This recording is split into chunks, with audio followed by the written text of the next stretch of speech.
Assalamualaikum warahmatullahi wabarakatuh, pemirsa Sultra TV. Senang sekali saya Dian Rahma menjumpai Anda dalam program Sudut Sultra.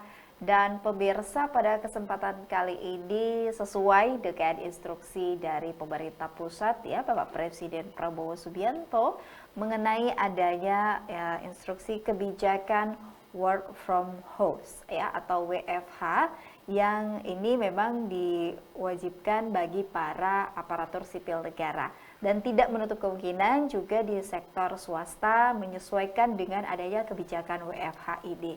Nah, tentu hal ini masih ya dianggap mungkin juga sangat positif, tapi kalau di sisi sektor swasta kita ingin melihat seperti apakah kebijakan dari WFH ini, apakah juga sangat efektif, mengingat pasti berbeda ya sektor swasta dengan teman-teman dari ASN itu sendiri. Nah, oleh karena itu pada kesempatan kali ini kita akan membahas sesuai tema kita, pemirsa. Kita ingin menakar efektivitas kebijakan WFH bagi sektor swasta. Oleh karena itu telah bergabung bersama kami Bapak Abdul Hakim SPD MPD selaku Ketua Yayasan Metro Riset Sulawesi Tenggara. Kita langsung saja menyapa. Halo Bapak Abdul Hakim. Bagaimana kabarnya hari ini Bapak? Alhamdulillah. Alhamdulillah sehat dan kayaknya kalau berbicara kebijakan WFH ini ya senang dan tidak juga mungkin ya kalau yang di sektor swasta ini kita belum tahu karena tentu pasti akan memberikan dampak beberapa gitu. Nah, tapi kalau secara umum karena Bapak Abdul Hakim ini pemirsa selaku Ketua Yayasan Metro Riset Sulawesi Tenggara, kita ingin melihat apakah di sektor swasta dengan adanya kebijakan WFH ini sudah begitu efektif. Bagaimana menurut Pak Hakim? Silakan. Ini mungkin kalau terkait dengan WFH, ini kan kita sudah dengar beberapa waktu lalu ya. Benar. Pak Presiden menghimbau bahkan mewajibkan untuk ASN. Ya. Sekalipun ini kemudian di swasta, mungkin sifatnya masih himbauan. Iya, benar-benar. Nah, kalau bicara efektivitas, nah mungkin kita harus melihat Mbak Dian di sektor apa. Oke. Ya. Mungkin kalau di sektor administrasi, kemudian pendidikan non formal, ya mungkin masih efektif ya. Betul. Iya, cuma untuk di beberapa bidang yang sifatnya jasa, ya, apalagi berbasis produk, maka itu mungkin perlu untuk dikaji kembali. Sekalipun kita sangat berbaik sangka kepada pemerintah, ada hal positif yang ingin yang ingin dicapai dari ini ya. Gitu. Oke, siap. Seperti mungkin efektivitas penggunaan energi mungkin ya, ini sekarang Ya, yang sedang bahan hangat bakar gitu ya, bahan Pak, bakar, BBM yang kemarin juga kontroversi. Iya. Sekaligus ini mungkin ya kalau kita di swasta, maka salah satu aspek ya mungkin hal baru ya terkait dengan budaya kerja. Bekerja secara virtual, sekalipun pasti di sana ada hal-hal yang menjadi kendala dan keterbatasannya. Iya. Betul sekali. Ya, jadi berarti memang kita harus melihat ini dulu sektor apa dulu ya, sektor apa dulu iya. Gitu. Nah, terutama memang Pak saya setuju, apalagi kalau tuh sektor jasa, produk, ini kayaknya sangat sayang ya karena mereka kan pasti berbicara bahwa waktu itu sangat berharga gitu. Waktu ada lontong kalau dikurangin lagi waktu kerjanya ya pasti produksinya akan pasti akan berkurang otomatis. Oke.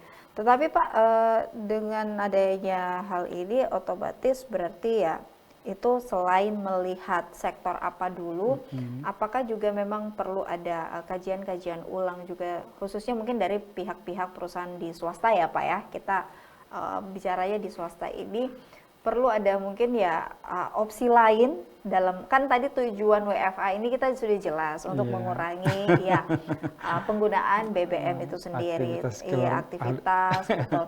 Nah, tapi apakah mungkin ada opsi lain untuk agar tetap ya itu berjalan dengan baik itu produksi atau jasanya tanpa harus mungkin ya WFH atau dengan WFH tetap bisa jalan dengan baik. Nah, ini mungkin berarti perusahaan harus memikirkan atau mengkaji lebih baik lagi ya Pak? Iya, kalau bicara swasta, pasti Mbak Dian kita bicara keuntungan ya, nilai finansial ya.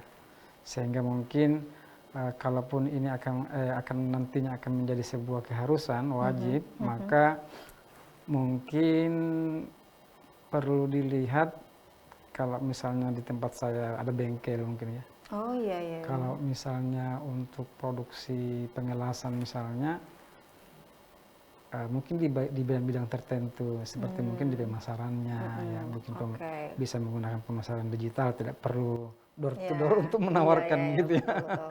Mungkin lebih maksimalkan media-media yang ada. Nah, cuma memang ada beberapa jenis pekerjaan yang memang agak susah untuk ditawar WFH. Nah, Itu salah seperti satunya Pak. seperti kalau misalnya ada pesanan kanopi atau pesanan Iya pagar sih. misalnya, Nah itu ya enggak, tuntutannya ya harus hadir di situ mengelas begitu. Gitu.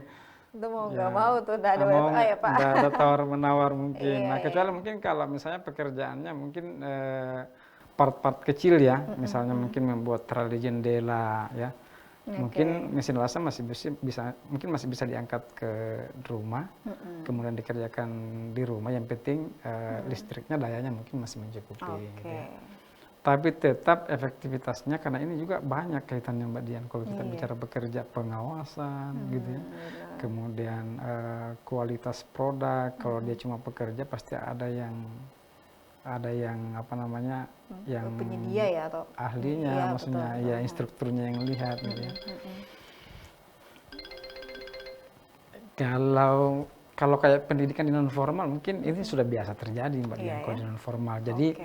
kalau di non formal itu kan moda mandiri, kemudian tutorial, kemudian sedikit tatap muka. Tatap muka pun sekarang kan bisa secara virtual menggunakan aplikasi Iya, Zoom dan Zoom. segala macam. Mungkin masih bisa disiasati. Oke. Iya. Tapi kalau sektornya jasa, produksi itu kayaknya sepertinya mungkin perlu dicari formulasi yang tepat. Betul, Ya betul. sekalipun Tanpa harus ada merugikan mungkin satu dan lain pihak memang ya, Pak. efisiensi bahan bakar mungkin bisa tercapai ya.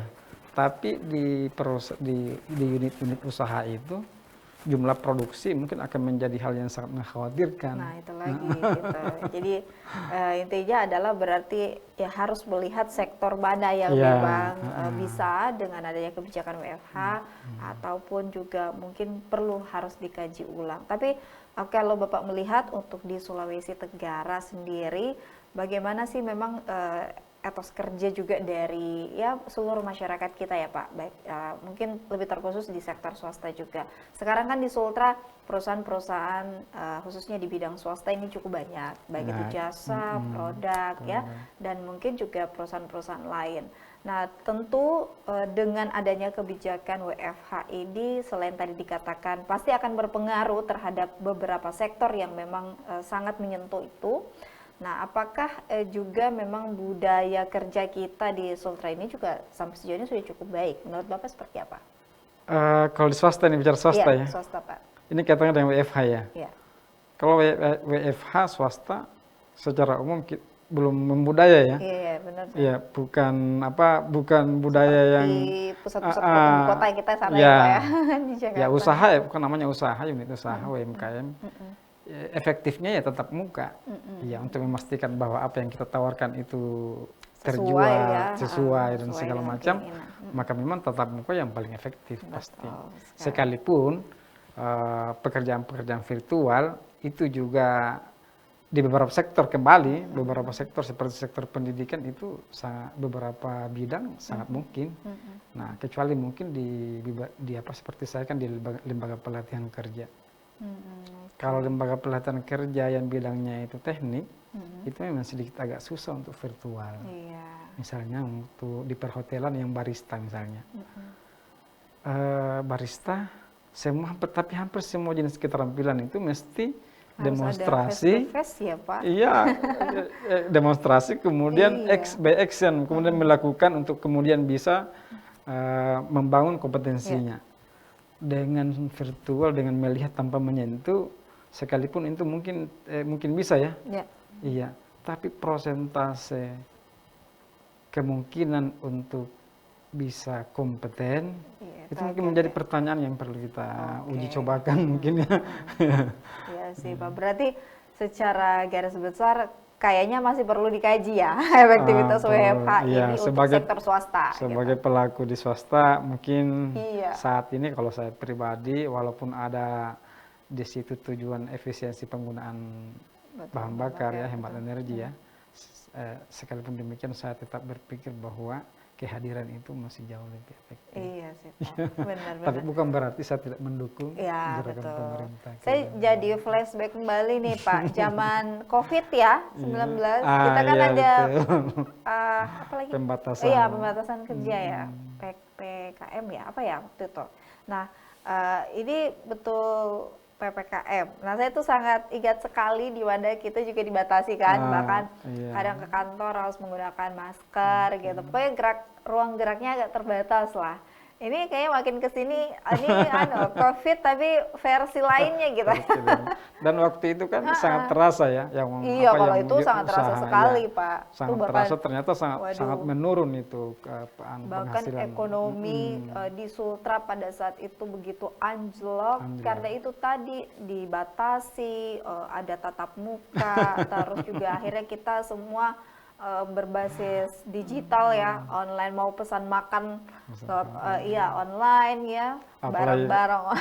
Apalagi kalau sudah sampai Iya. terindikasi Betul, kena ada COVID, akhirnya aduh stres terkurung lagi. sampai 14 hari. Nah, inilah ya hal-hal ini yang mungkin juga akhirnya mengingatkan kembali kita. Tetapi saya yakin adanya kebijakan WFH ini tentu memang ya perlu masih akan dikaji ulang. Tetapi kalau untuk di sektor ya ASN ya itu pasti sudah jelas karena memang kan pekerjaan untuk tupoksi mereka juga sudah sesuai gitu dari instruksi pemerintah. Nah, mungkin ya tinggal bagaimana para pengusaha-pengusaha ini ya atau pimpinan-pimpinan di pekerja sektor swasta ini pastinya akan memikirkan, mengkaji ulang terkait dengan efektivitasnya kebijakan WFH. Nah, tapi lantas sampai sejauh ini Pak, biar bagaimanapun juga memang kan karena kita sudah didukung dengan teknologi yang begitu ya luar biasa canggih ya. Nah, ini juga mungkin ya akhirnya mengapa mulai dari kebijakan WFH akhirnya muncul karena itu tadi sekarang segala informasi atau hal-hal aktivitas sudah bisa digunakan secara cepat dan tepat melalui teknologi. Nah, menurut Bapak, apakah kemajuan teknologi juga ini memang akan menjadi suatu faktor yang tentu berpengaruh besar pada ya efektivitas baik adanya kebijakan WFH ataupun juga tidak nantinya? Ini bagaimana Pak? Ya, ketika sudah WFH dilakukan, maka otomatis interaksi teknologi yang sedang berjalan yang berjalan itu yang main gitu ya maka Pak. kemudian nanti kita tidak hanya bicara kekuatan jaringan di tempat itu, tapi bagaimana kami sektor swasta menyiapkan device yang kompatibel. Ya, berbeda dengan sektor pemerintah yang memang mereka menyiapkan dari awal, ya, mulai dari jaringannya, kemudian perangkat-perangkat yang dibutuhkan mereka sudah siapkan. Nah, kami dan saya yakin teman-teman di swasta tidak semuanya siap dengan bukan cuma jaringan Mbak di India, tapi perangkat-perangkat untuk melengkapi karyawan-karyawannya itu cukup apa tidak? Iya, kita ini tidak bicara tempat lagi karena namanya WFH. Kalau misalnya karyawannya di daerah, nggak usah bilang blind spot, di daerah yang kurang jaringan saja misalnya, apakah dia akan bekerja efektif dengan jaringan yang sangat terbatas, kadang ada kadang tidak gitu. Nah, sehingga memang ini sekalipun mungkin akan diberlakukan wajib di swasta dalam rangka penghematan energi, maka ini mungkin butuh waktu untuk betul bersiap sebagaimana plat merah ya mereka menyiapkan. Siap. Jadi tinggal bagaimana mungkin nanti akan terus berproses ya, karena yang namanya kita sudah menyentuh teknologi, ya berarti akan banyak perangkat-perangkat lain atau faktor-faktor lain yang juga pasti akan mempengaruhi. Nah pemirsa, setelah yang satu ini kita masih akan kembali, masih ada beberapa hal yang akan kita bahas tentunya. Nah jangan kemana-mana.